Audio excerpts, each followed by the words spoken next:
Pécheurs sauvés par grâce, c'est l'histoire de ceux qui ont rencontré Jésus et qui ne sont plus jamais les mêmes. Ce que vous allez entendre ce soir pourrait bien vous rappeler votre propre histoire. Bienvenue. Il va te transformer. Viens que le Fils il va te transformer. Frérot, jusqu'à quand tu vas te conformer? Si le monde t'a déformé, il va te transformer. Hey. Bienvenue chez nous, Karine. Nous sommes ravis de t'avoir ici.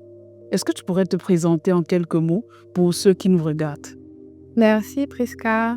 Je suis ravie aussi d'être là parmi vous ce soir.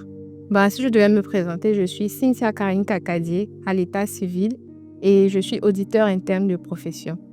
Ravi encore de t'avoir sur nos plateaux. On dit souvent que pour que la lumière brille plus fort, il faut se souvenir d'où on vient. Est-ce que tu peux nous parler de ton histoire avant que le Christ n'entre dans ta vie? Je suis née dans une famille anglo chrétienne dans l'ensemble. Mes parents étaient chrétiens catholiques de mon père et ma mère était ariste.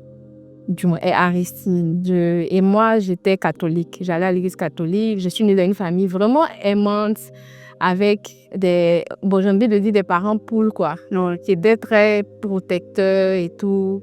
Donc, j'ai grandi. En tout cas, j'ai eu une enfance normale. J'allais à l'école et tout, je jouais. Et à partir de, j'ai envie de dire, c'est quoi?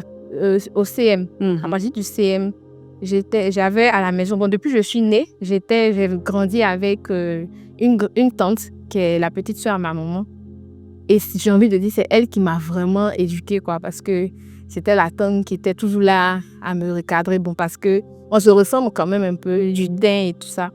Et tout. Du coup, elle était plus celle-là qui était rigoureuse et tout, qui remettait les pendules à l'heure et tout ça.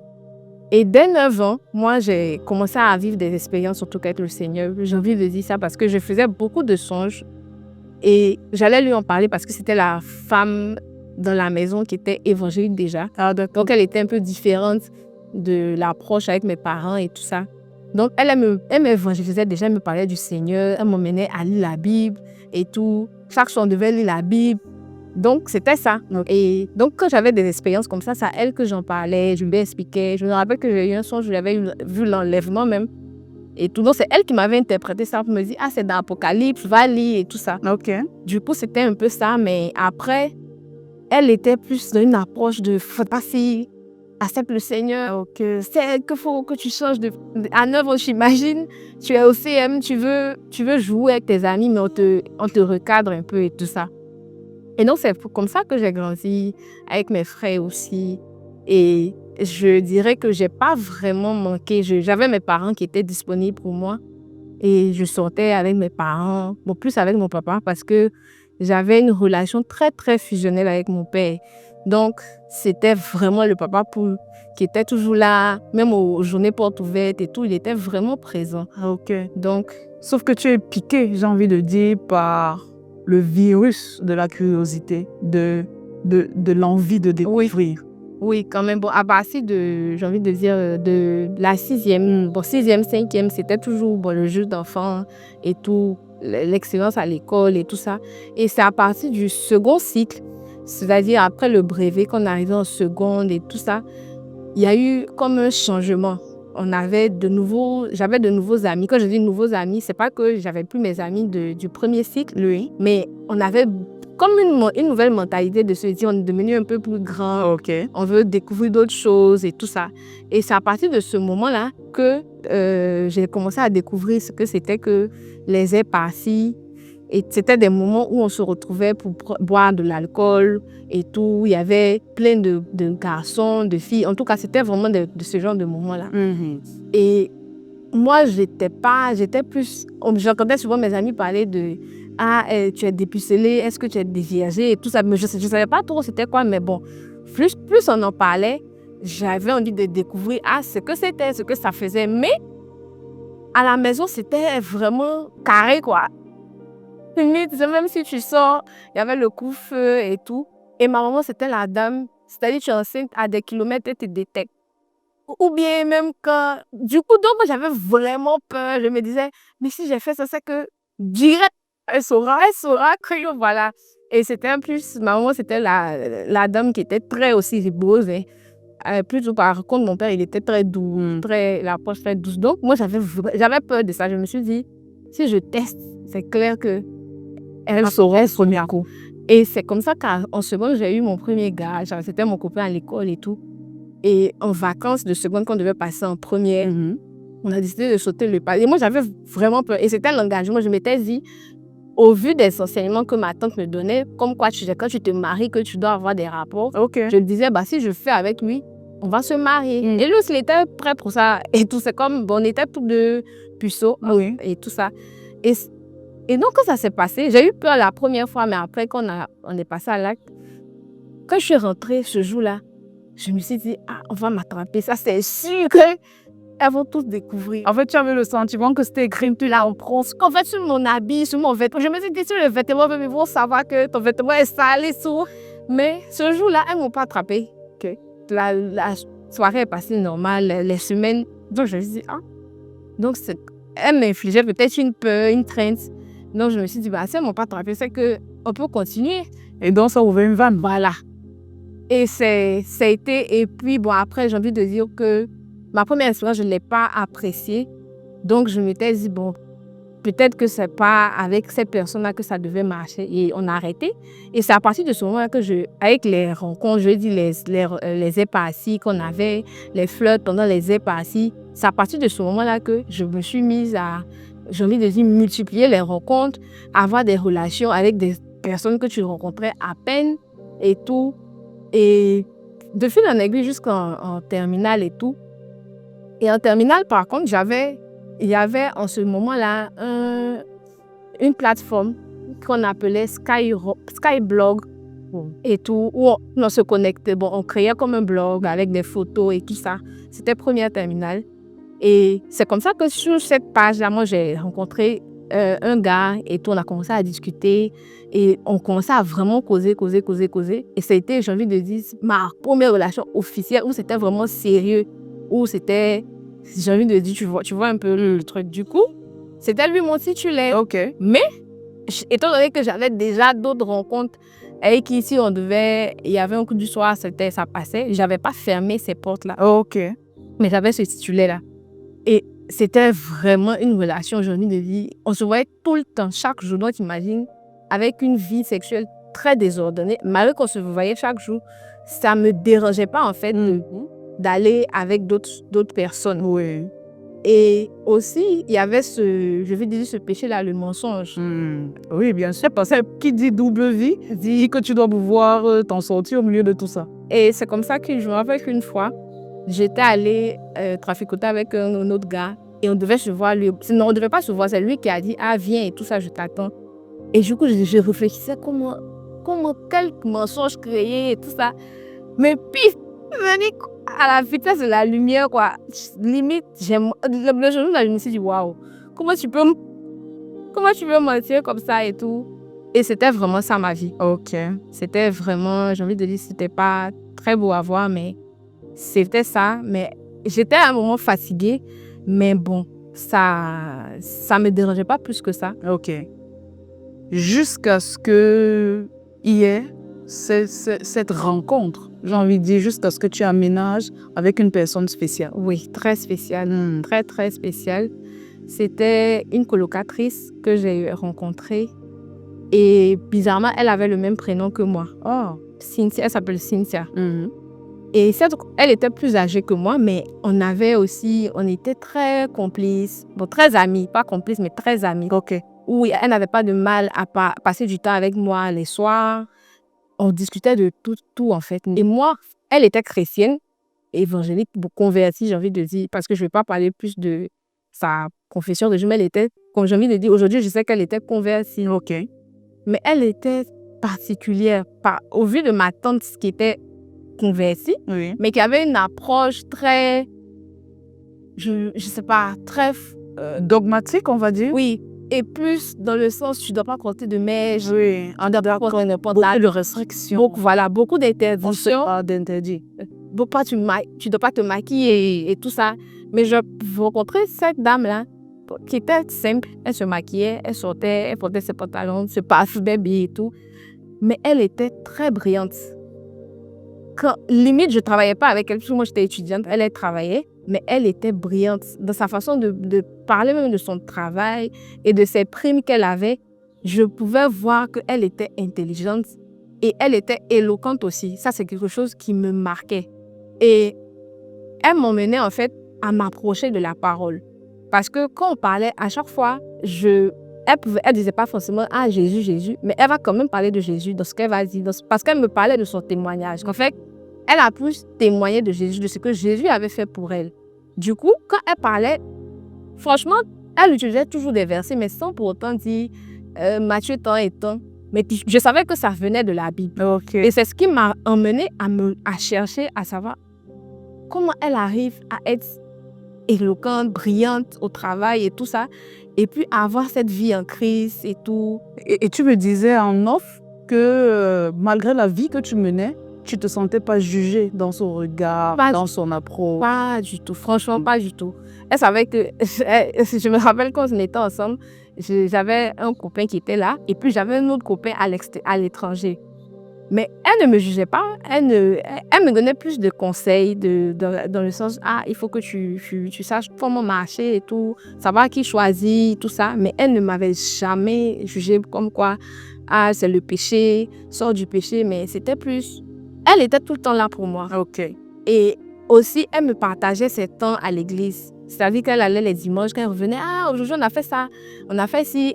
Elle me parlait même des gens qui étaient dans le groupe musical et tout ça. Donc ça m'intriguait. Je me suis dit, attends, on peut être en Christ et puis être tranquille, comme ça, avoir une vie épanouie, tout ça. Et effectivement, il y a ce point qui m'a super intéressée quand tu m'as parlé de ton témoignage. Tu me disais que c'était quelqu'un qui était très équilibré entre sa vie professionnelle et sa vie de foi finalement. Oui.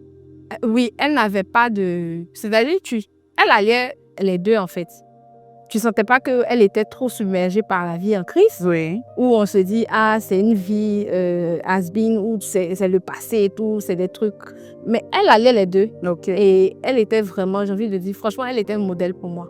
Super. Et donc, tu décides de... Donc, c'est comme ça que moi, par derrière, je commençais à lire ma Bible un peu. Et tout, parce que j'étais là, je me disais, il fallait que moi aussi, je lui dise, et tout, par exemple, genre, c'est de l'abondance du cœur que la bouche parle. Voilà. En fait, c'était plus dans ça. Oui. Et c'est comme ça que je me rapprochais de la parole. Et un matin, un soir, parce que les cultes, c'est dimanche, je lui ai dit un soir, je t'accompagne à l'église demain. Mais elle était choquée. Elle s'est dit, mais d'où vient cette idée et tout ça? Et quand on est allé là-bas, j'ai aimé la première fois. J'ai aimé et c'était bien aussi, c'était bon. C'était une église, les pasteurs sont africains. Ok. Donc c'était vraiment bien. Et c'est comme ça que j'ai décidé de partir de plus en plus. Là, dimanche après dimanche, j'y allais, souvent même sans elle parce qu'on n'avait pas forcément le même programme. D'accord. Donc j'y allais et c'est comme ça qu'un jour, il y avait un séminaire, je crois. Et quand je vais, le message, c'est-à-dire l'oratrice du jour, c'était comme à moi qu'elle parlait. C'était ma vie toute... C'est-à-dire j'avais l'impression que c'était le dernier de mes jours. Si je n'acceptais pas Christ ce jour-là, c'était fini. Surtout que ma tante m'avait déjà présenté l'évangile. Je savais personnellement que je menais une mauvaise vie. D'accord. Ça, c'était autre chose aussi. C'était que je savais qu'à un moment, Cynthia, il faut que tu t'arrêtes. Ok. Il faut que tu acceptes le Seigneur. Il faut que tu changes de vie. Mais je n'étais pas prête à appuyer sur ce bouton-là pour dire on arrête et on passe à l'autre bord. Mais ce jour-là, je me suis dit, je sais ce que ça implique. Ça implique que tu laisses ton gars, ça implique que tu ne vas plus en boîte, ça implique que plein de choses, que tu ne vas pas te retrouver à avoir cette vie de mensonge. Mais j'ai dit, je fais ce pas. D'accord. Et c'est comme ça que j'ai accepté le Seigneur et tout. On a envie de dire gloire à Jésus. C'est ça. Et après, arrive une période de turbulence. Oui. Pourquoi la turbulence déjà? Turbulence parce que j'avais toujours... C'est vrai que j'avais décidé d'arrêter les rapports. Oui. Mais la relation dans laquelle j'étais, je ne voulais pas la rompre parce que j'avais déjà rompu plusieurs fois.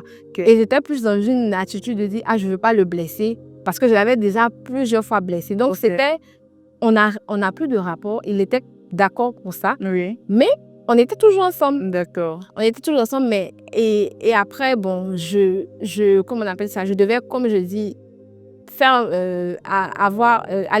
un stage.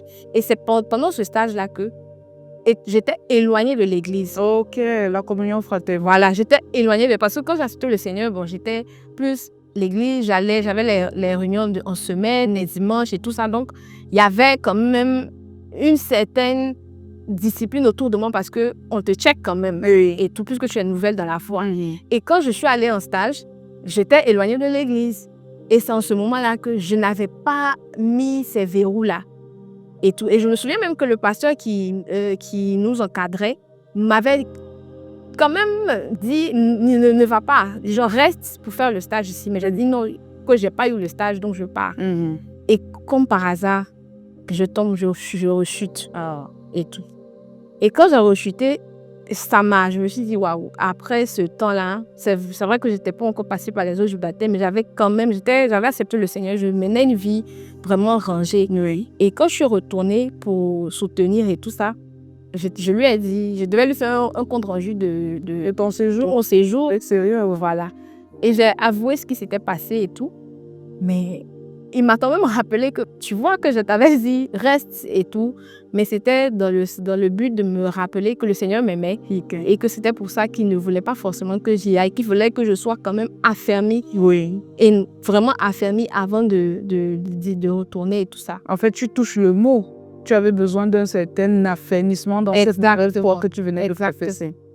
Et j'avoue, je ne l'avais pas. Okay. J'étais encore fragile. Et donc, après ça, il était quand même là à me réencadrer, à quand même m'inciter à venir passer par les eaux du baptême et tout ça. Tu m'as dit que tu as reçu beaucoup d'amour à cette époque. Franchement, c'est une famille en or.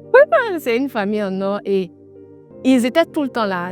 Et franchement, la communion fraternelle, c'est très, très, très, très, très capital pour moi, pour quelqu'un qui est en Christ. Parce que tu changes de vie, tu changes de système. Il est clair que tu ne peux pas fermer la porte à tes amis que tu avais parce qu'elles font partie aussi de ta vie. Mais c'est primordial pour quelqu'un qui accepte le Seigneur d'avoir des amis en Christ.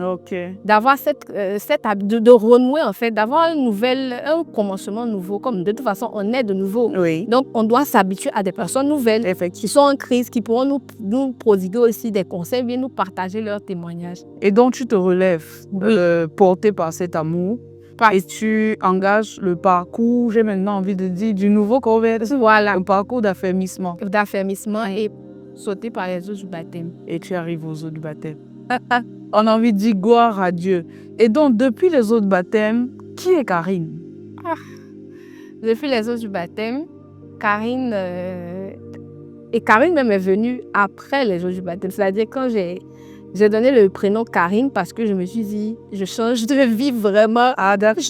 Sinon, en famille, on m'appelle Cynthia. Ah, d'accord. Donc, Karine est devenue celle-là qui est très amoureuse du Seigneur, en fait. Je suis très, très amoureuse du Seigneur. Et ma philosophie aujourd'hui, c'est autant que j'étais dans le monde très à fond, je suis dans ma relation avec le Seigneur très à fond. Et je suis celle-là qui marche vraiment avec le Seigneur. Je n'ai pas dit que je suis parfaite.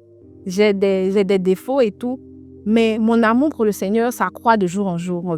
Et je suis aussi très engagée dans mon service, que ce soit à l'église, que ce soit avec les frères que j'ai. Et j'aime la communion fraternelle de vie. C'est d'ailleurs ce qui t'a porté. Mais je sais que ceux qui nous regardent, le public qui nous regarde, et moi aussi, on se demande...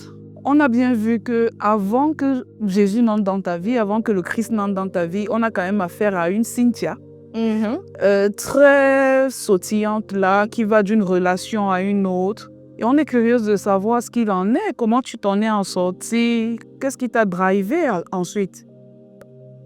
Ma relation avec le Seigneur. Parce que j'avoue que je ne sais pas si c'était, je dépendais affectivement souvent des personnes autour de moi, surtout les relations que j'avais avec les hommes. Mais avec le Seigneur, ça n'a pas été facile, c'est vrai, au début. Mais de plus en plus, quand je m'approchais du Seigneur, ça m'a amené à asseoir cette relation avec le Seigneur, au point de ne pas dépendre d'une relation, en fait. On dira que tu as découvert un Dieu qui comble? Énormément. Énormément. Et qui est présent vraiment qui est vraiment plus présent que le vêtement qu'on porte et qui, au moindre souci émotionnel, il répond. Ah, magnifique. Oui, et j'ai expérimenté ça, c'est-à-dire avoir vraiment cette douleur émotionnelle-là et d'avoir vu le Saint-Esprit me combler, me rassurer, vraiment être présent, avoir des réponses claires, d'avoir des orientations claires, d'avoir cette marche-là où tu te dis, bon, même si personne n'hésitait, il est là. Amen. Donc, c'est vraiment ça en fait. J'ai eu, j'ai envie de dire, un meilleur ami, un ami très fidèle aussi, qui est là, qui est toujours là pour moi. Et j'ai eu aussi un père, parce que comme je te l'avais dit, j'avais une relation très fusionnelle avec mon papa. Et moi, aujourd'hui, dans le Seigneur, j'ai un papa très aussi fusionnel qui est là, qui est présent, qui répond, qui me comble aussi, qui répond vraiment à mes besoins. Oui, parce que on ne l'a peut-être pas dit, mais Karine le signale parce que ce qu'on n'a pas dit dans son parcours, ce qu'elle a perdu papa pendant qu'elle avançait. En tout cas, merci Karine. Merci d'avoir ouvert ton cœur et d'avoir partagé avec nous ton parcours. Je prie que ce moment que nous venons de passer ensemble ne soit pas juste une conversation, mais que ce soit une sémence qui porte du fruit dans les cœurs. À très bientôt.